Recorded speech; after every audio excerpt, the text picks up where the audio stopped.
ते काय मंगळा काय मग हां करा नानासाहेब, आज जे सकल मराठा समाजा वतीनं आपण या ठिकाणी बैठक घेतली, तर आपल्या बैठकीचं नेमकं नियोजन काय होतं?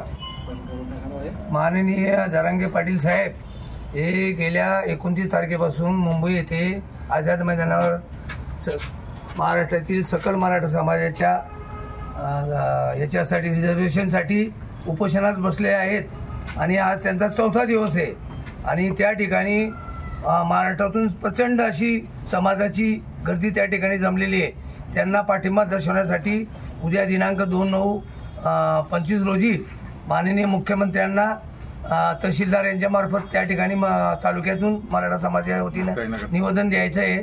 त्याचप्रमाणे जे बांधव त्या ठिकाणी महाराष्ट्रातून जमलेले आहेत त्या समाज बांधवांना काहीतरी फुलाची पाकळी म्हणून मदत करण्यासाठी पूर्ण तालुक्यातून सर्व समाजाच्या वतीने आपण त्या ठिकाणी काही आपल्या परीने जेवढं काही पाठवता येईल, अन्नधान्याच्या रूपाने असो किंवा अनेक काही जे असेल किंवा पैशाच्या रूपाने असो, त्या ठिकाणी आपण मदत तालुक्याच्या वतीने त्यांना मदत केली पाहिजे.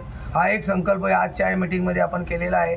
त्याचप्रमाणे त्या ठिकाणी वेळोवेळी ज्या काही घटना होतील त्या घटनेच्या संदर्भात आपण वेळोवेळी त्याचा पाठपुरावा करून तालुक्याच्या वतीने सगळे समाज बांधवांनी त्यांना एक पाठिंबा देण्यासाठी आपण पुढच्या काळामध्ये देखील त्यांना मोर्चाद्वारे किंवा रस्ता रोकोद्वारे आणि जे काही करता येईल ते आपण त्या ठिकाणी करणार आहोत. या संदर्भामध्ये काही आपण शिष्टमंडळ वगैरे किंवा इथून काही कार्यकर्ते जाणार आहेत का? हो, या ठिकाणून आपलं एक मुक्ताईनगर तालुक्यातून एक शिष्टमंडळ आता उद्या किंवा परवा पाठवायचं आहे. त्यानंतर जसे जसे त्या ठिकाणी आंदोलनाची पार्श्वभूमी राहील तसे शिष्टमंडळ आपण पुढच्या काळात मुंबईला पाठवणार आहोत.